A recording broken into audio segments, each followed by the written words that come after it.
We saw earlier how a sentence gets split apart into tokens, and how each token is swapped out for an ID number. But that is only the first step in the process. A plain ID number doesn't actually tell a machine what a word means. A 5 doesn't inherently mean apple any more than a 6 means orange. So once language becomes a stream of numbers, how do those numbers carry actual meaning? Here is the map for how we answer that question. We're looking at Chapter 10, Section 2, Under the Hood, How Machines Read and Make Sense of Language. We will cover 2.1, Turning Words into Numbers that Carry Meaning, 2.2, What Machines Do with Text, 2.3, Reading a Word in Context, and 2.4, The Transformer. Solving this translation from raw numerical IDs to actual comprehension is the foundational pipeline driving all modern language technology. Let's start with subsection 2.1.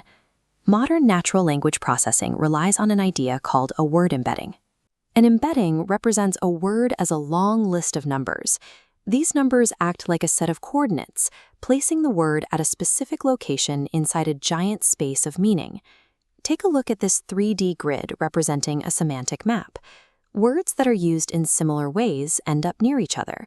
For example, coffee, tea, and espresso often appear near words like cups, mornings, and drinking.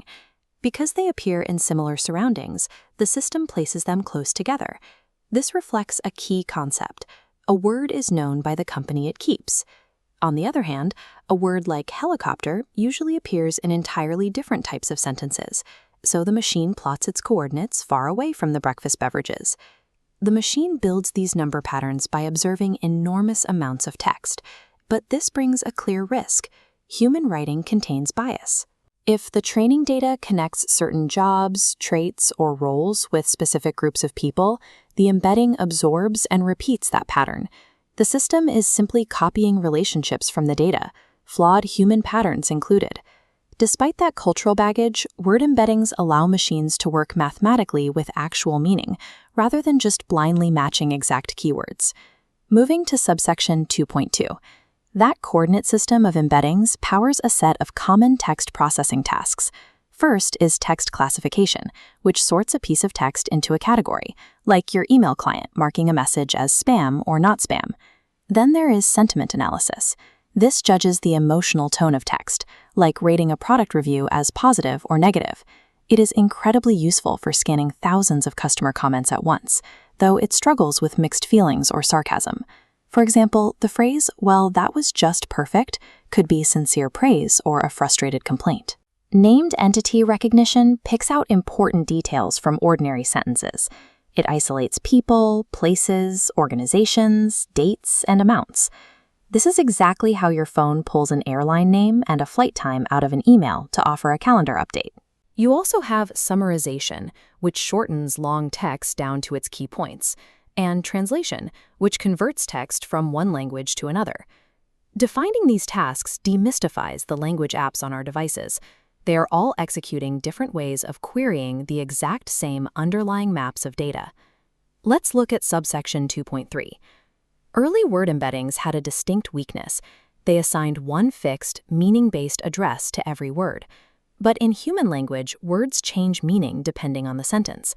To fix this, modern models use a mechanism called attention. Attention lets a model mathematically weigh how much surrounding words should influence a target word. Look at this sentence diagram. She left the bank carrying a fishing rod. Here, fishing rod exerts a heavy weight on the word bank, pulling its mathematical meaning toward a riverbank. Now read, she left the bank carrying a stack of cash. The system recalculates the weights.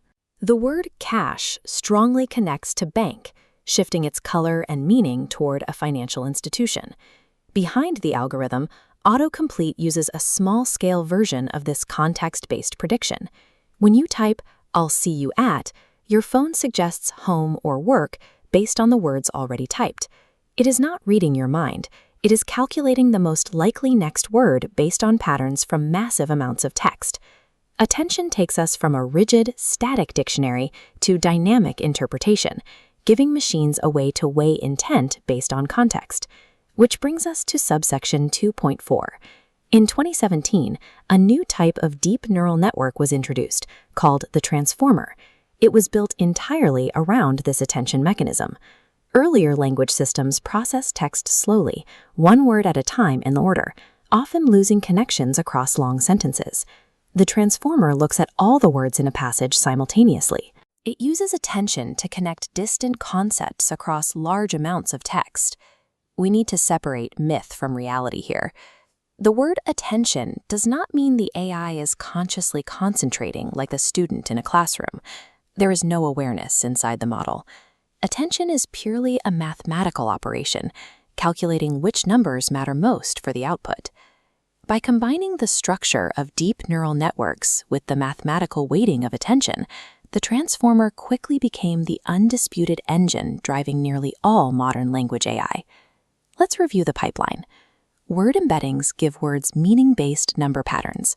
These coordinates enable common NLP tasks. Attention shifts those meanings dynamically based on context, and the transformer scales that entire process up. This machinery is incredibly powerful, but remember that it operates entirely on copied human data, meaning it replicates human bias right alongside human knowledge. These exact, invisible text mechanics are the foundation for the spoken language tools you will encounter in the next section. Deciphering language isn't magic. It is a precisely engineered pipeline, transforming raw data into meaning.